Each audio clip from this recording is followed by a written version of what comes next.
حافظ قرآن صحابی حضرت سیدنا ابی بن کعب رضی اللہ عنہ فرماتے ہیں ہمارا ایک گودام تھا جس میں ہم کھجوریں خشک کیا کرتے. میں نے دیکھا کہ اس کھجوروں میں کمی آتی جا رہی ہے. فرماتے ہیں کہ میں نے ایک رات پہرا دیا تو میں نے ایک بالغ لڑکے کی مثل ایک جانور نما دیکھا. میں نے اسے سلام کیا تو اس نے اسلام کا جواب دیا. میں نے پوچھا جن و انسان؟ اس نے کہا جن. میں نے کہا اپنا ہاتھ دکھاؤ. تو اس کا ہاتھ کتے کی پنجے کی طرح تھا اور اس پر بال تھے. میں نے پوچھا کیا جن ایسے ہوتے ہیں؟ اس نے کہا آپ تو جانتے ہی ہیں مجھ سے طاقتور جن بھی ہوتے ہیں. پھر میں نے پوچھا تم میری کھجوریں کیوں چوری کرتے ہو؟ اس نے کہا مجھے پتا چلا آپ صدقے کو پسند کرتے ہیں تو میں نے آپ کے غلے ہی میں سے لینا شروع کر دیا. میں نے پوچھا کون سی چیز ہمیں تمہارے شر سے بچا سکتی ہے؟ اس جن نے کہا آیت الکرسی. جو شخص شام کو آیت الکرسی پڑھے وہ صبح تک جنات سے محفوظ رہے گا. جو صبح کو پڑھے گا وہ شام تک جنات سے بچا رہے گا. صبح ہوئی تو حضرت ابی بن کعب رضی اللہ عنہ فرماتے ہیں کہ میں نے اس جن کو چھوڑ دیا. صبح اللہ کے رسول صلی اللہ علیہ وآلہ وسلم کی بارگاہ میں حاضر ہوا, اپنا واقعہ سنایا تو میرے نبی صلی اللہ علیہ وسلم نے فرمایا اس خبیث نے بالکل سچ کہا کہ جو آیت الکرسی پڑھتا ہے اللہ تبارک و تعالی اسے جنات کے شر سے بچا لیتا ہے. کیا شان ہے آیت الکرسی کی, سبحان اللہ. آخری نبی مکی مدنی صلی اللہ علیہ وآلہ وسلم نے فرمایا اے ابو منذر کیا تمہیں معلوم ہے قرآن پاک کی جو آیتیں تمہیں یاد ہیں ان میں کون سی آیت عظیم ہے؟ حضرت ابو منذر رضی اللہ عنہ کہتے ہیں میں نے عرض کی اللہ لا الہ الا ہو الحی القیوم. پوری آیت الکرسی پڑھی.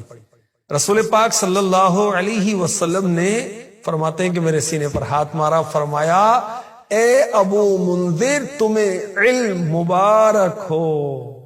قرآن پاک سارے کلاموں کا سردار, سورہ بقرہ قرآن کی سردار, آیت الکرسی تمام قرآن کی آیتوں کی سردار ہے.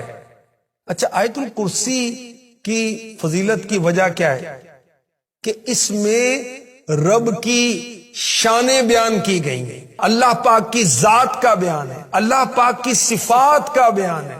سبحان اللہ. رب کے نام ظاہری طور پر بھی ہیں, پوشیدہ طور پر بھی ہیں. کتنی جگہ پر؟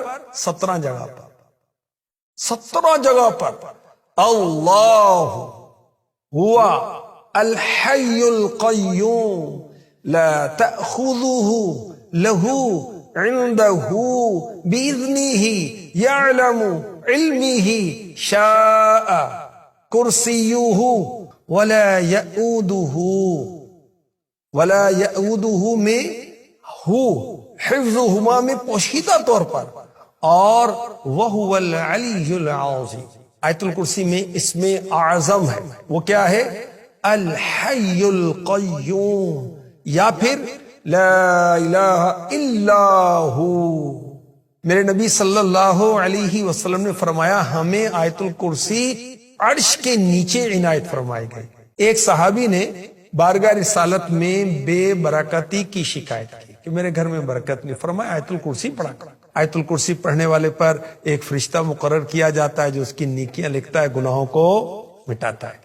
دوسرے دن کی اسی ساعت تک جب اس نے آیت الکرسی پڑھی تھی فرشتہ نیکیاں لکھتا رہتا ہے, گناہوں کو مٹاتا رہتا ہے.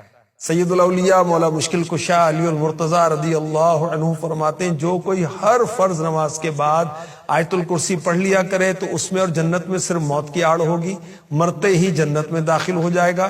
اور اس عمل کو ہمیشگی سے کرنے والا یعنی ہمیشہ وہ آیت الکرسی پڑھتا رہے صدیقین اور عابدین کے گروہ میں شامل ہوگا. سبحان اللہ. مرتے ہی جنت میں جائے گا. اس کا کیا مطلب ہے؟ مفتی احمد یار خان نعیمی رحمۃ اللہ علیہ نے اس کی یہ وضاحت کی کہ قیامت سے پہلے روحانی طور پر جنت میں چلا جائے گا, اور جب قیامت قائم ہوگی تو جسمانی طور پر بھی جنت میں چلا جائے گا۔ کون؟ آیت الکرسی پڑھنے والا۔ جس گھر میں آیت الکرسی پڑھی جاتی شیطان بھاگ جاتا ہے۔ سبحان اللہ۔ سوتے وقت اگر کوئی آیت الکرسی شریف پڑھے صبح تک اللہ پاک اس کی حفاظت فرمائے گا، شیطان قریب نہیں آئے گا۔ اللہ پاک اس کے گھر اور اس کے آس پاس کے گھروں کو بھی محفوظ فرما دے گا۔ اور آیت الکرسی پڑھنے کی برکت سے سارے محلے میں چوری، آگ، مکان گرنے کا معاملہ، ناگہانی آفت سے صبح تک امن رہے گا۔ اور مفتی احمد یار خان نعیمی رحمۃ اللہ علیہ نے فرمایا یہ عمل بہت مجرب ہے۔ اگر مکان میں کسی اونچی جگہ لکھ کر تغرا لگا دیا جائے آیت الکرسی شریف کا، اس گھر میں فاقہ نہیں ہوگا، روزی میں برکت ہوگی اور روزی میں اضافہ ہوگا، اس مکان میں کبھی چور نہیں آئے گا۔ جس گھر میں آیت الکرسی پڑھی جائے اس گھر سے شیطان 1 ماہ یعنی 1 منتھ تک دور ہو جاتا ہے، اور جادوگر 40 دن تک دور ہو جاتا ہے۔ جو کوئی صبح و شام اپنے بچوں پر آیت الکرسی پڑھ کر دم کرے شیطان سے بچے محفوظ رہیں گے، جادو اور نظر بد سے بھی محفوظ رہیں گے۔ آیت الکرسی درد ذہ میں بھی مفید ہے۔ جو کوئی سفر کے وقت اپنے گھر پر آیت الکرسی پڑھ کر دم کر دے تو مال محفوظ رہے گا، فیملی محفوظ رہے گی، بال بچے واپسی تک محفوظ رہیں گے۔ کوئی پارسل بھیجنا ہے اس پر آیت الکرسی پڑھ کر دم کر دیں، انشاءاللہ خیر سے پہنچ جائے گا۔ جو کوئی 5 نمازوں کے بعد آیت الکرسی پڑھے جب وَلَا يَئُودُهُ حِفْظُهُمَا تک پہنچے تو اپنی 5 انگلیوں کے پوروں کو اپنی آنکھوں پر رکھ لے۔ اب 11 بار پڑھے وَلَا يَئُودُهُ حِفْظُهُمَا، 11 بار پڑھنا ہے وَلَا يَئُودُهُ حِفْظُهُمَا، اور پھر ایک بار پڑھنا ہے وَهُوَ الْعَلِيُّ الْعَظِيمُ، پوروں پر دم کریں اور اپنی آنکھوں پر پھیر لیں، انشاءاللہ الکریم کبھی اندھا نہیں ہوگا۔ انشاءاللہ آنکھوں کی بیماریاں، پریشانیاں، جو بھی آنکھوں کی تکلیفیں ہیں اس کے لیے بہت زبردست یہ ورد ہے۔ آیت الکرسی سے شیطان بھاگتے ہیں، دل کو چین آتا ہے، مرگی والے کو فائدہ ہوتا ہے، غصہ، شر، حرام شہوت، بری شہوت دور ہوتی ہے، ظالم کا ظلم کم ہوتا ہے۔ مگر ان سب کاموں کے لیے اخلاص شرط ہے، اللہ کی رضا کے لیے، حصول ثواب کے لیے، حصول برکت کے لیے پڑھیں۔ اللہ پاک نصیب فرمائے۔